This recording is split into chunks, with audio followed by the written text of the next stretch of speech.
Hello, my name is Yug Damor and welcome to DataFrame. So in this video, you are going to learn how to perform EDA on food order dataset.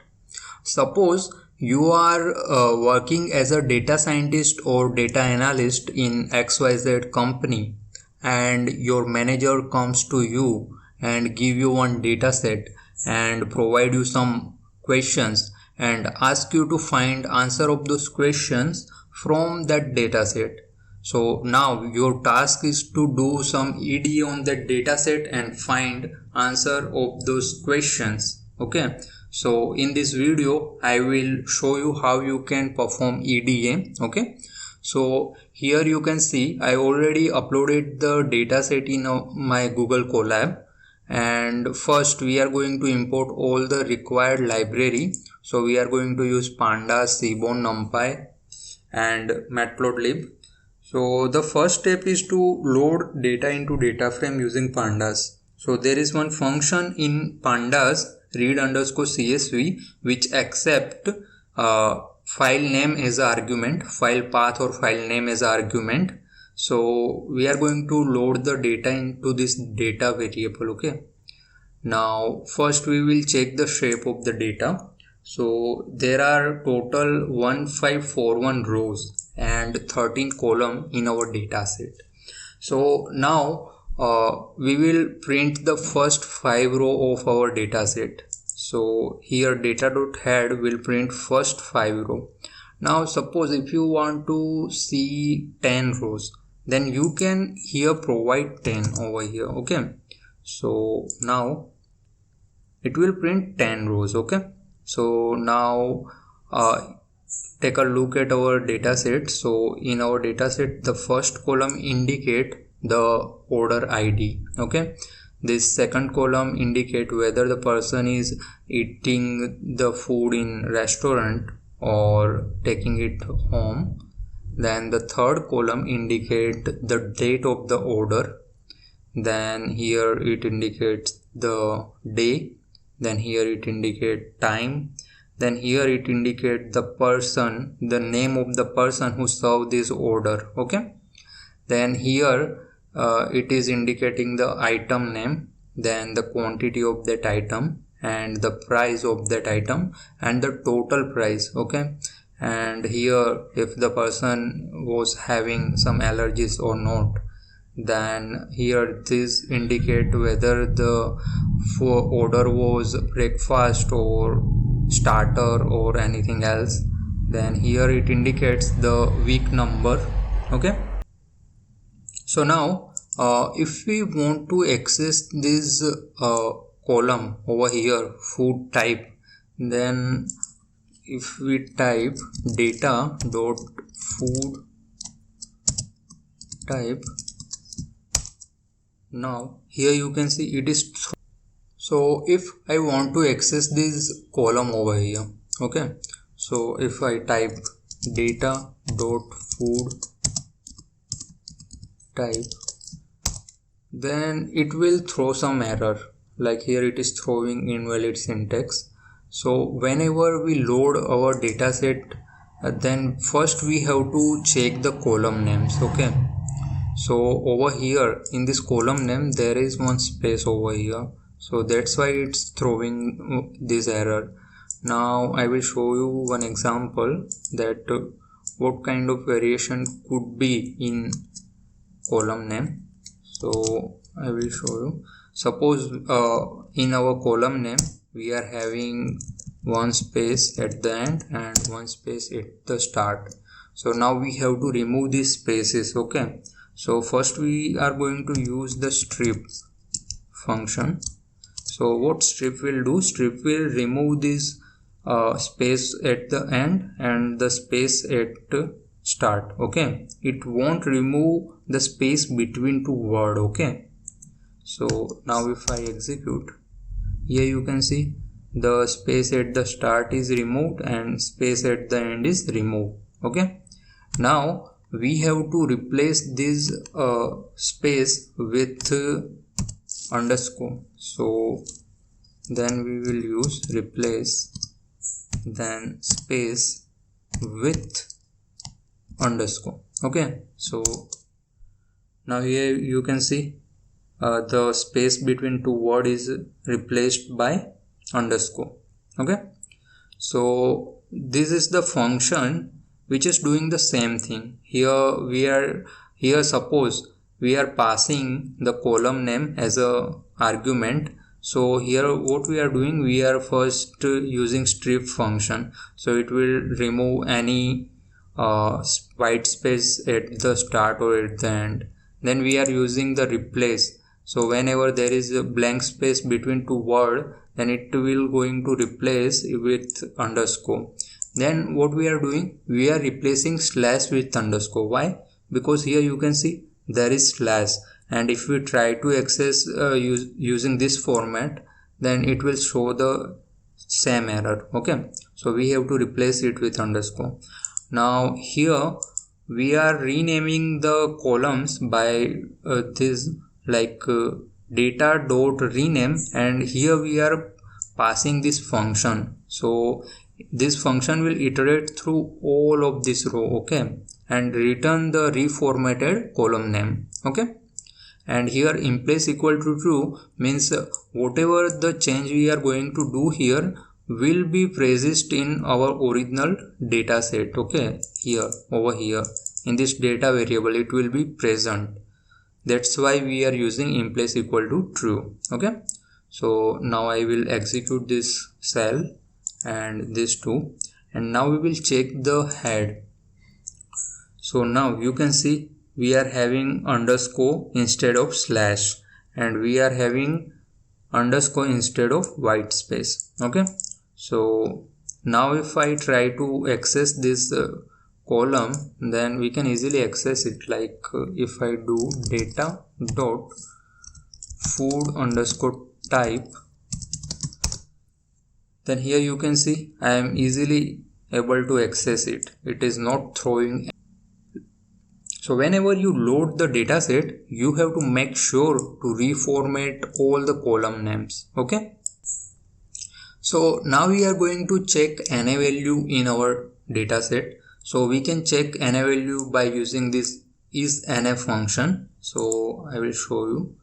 So here we can see that there is no NA value, right? Okay, here there is one NA value in food type. Okay, so now we will first check the value count of food type. Okay, so here you can see breakfast is having very high value count, so there is only one NA value, so we are going to replace it with breakfast. Okay, so over here what we are doing data.fill NA and the value is breakfast. So this one NA value will be replaced with breakfast. Okay, so now if we do is NA.sum, then here you can see the NA value is replaced by. So now our first question, what most people prefer, sitting in the restaurant to eat or they take it home? So we can get answer of this question from this column over here. Okay, so this column indicate whether the person is eating the food in restaurant or taking it home. So we can get the answer of that question from this column. So over here, okay, so over here we are going to plot count plot, okay, by using Seaborn's count plot function, and we are providing the column over here. So now, and here we are setting the figure size, and now if I execute this, so here you can see almost people prefer to sit in the restaurant. Okay, and very few people take it home. Okay, so now we are having the answer of our first question. Okay, so most of people prefer to sit in the restaurant. Now our second question, the number of order received in this month by day. So we can get the answer of this question from day column. Okay, So if I show you the day column, so our day column contains the day on which the order was placed. Okay, so now if I, so here what we are doing, I will show you. So first we are taking the data and we are taking the day column and we are accessing the value counts. So this will return all the value count by day. Okay, so on Friday there was 297 orders, on Saturday there was 276 order. Okay, and over here this Friday, Saturday, Sunday is index value. Okay, so now what we are doing over here is we are resetting the index. So if I do reset underscore index, then now the index is 0 1 2 3 4 up to 6. Okay, and then we are renaming the column names. Okay, so over here we are passing one dictionary. So in place of index, so over here there will be days, and in place of day there will be occurrence. Okay, so now I will execute this cell, and over here we are specifying the figure size, and now over here we are plotting the bar plot. So bar plot accept these arguments. So over here we are passing data equal to temp. Okay, so this is this temp variable, and this temp variable contains days and occurrence. So we are passing x equal to occurrence, so this will access occurrence column from this temp variable, and y equal to days, so it will access the day column from this temp variable. Okay, and now if I execute this, so here you can see there are more number of orders on Friday, and there is very low number of orders on third. So we got answer of our second question. Okay, so now our third question, find out the average order per day. So we can find out the average order per day by using group by function. So we will first group all the data by day. Okay, and then we will take the order ID from that and we will check the count of that. Okay, and then we will take mean of that, so it will return average order per day. Okay, so if I execute this, here we are having 220 orders per day. Okay, and now fourth question, what quantity of food mostly customer prefer? So when customer order food, in which quantity they prefer it?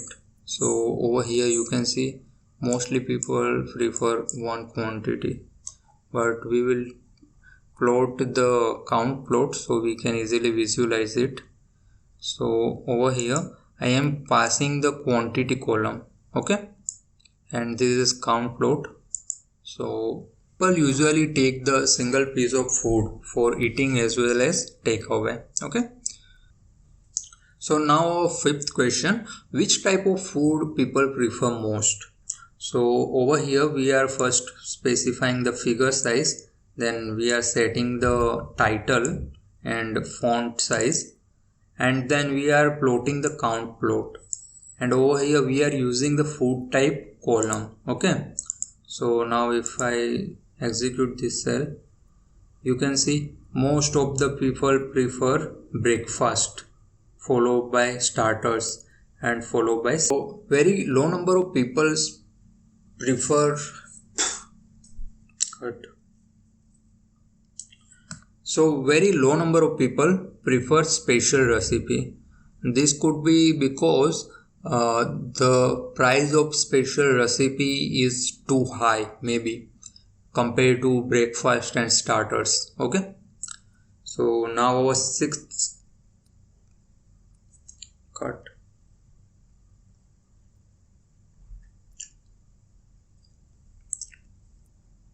So now our sixth question, on which week do we have very high number of orders?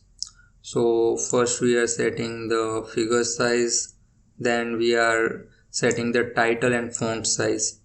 So over here we are plotting the count plot again, and we are taking the week number from data. Okay, so if I execute this cell, then over here you can see there is a very high number of order on week 3, followed by week 4, followed by week 5. Okay, now our last question, number of orders served by each server, and who is most active server and who is not active at all. So we can easily check that by using count plot. So over here we are just providing the server column. Okay, so now if I execute this, then over here you can see most of the order are served by Deb B, and he is most active person. And over here you can see this person is not active at all. Okay, so that is it for this video. In next video I will do some analysis on other dataset. If this video was helpful to you in any way, then please like this video,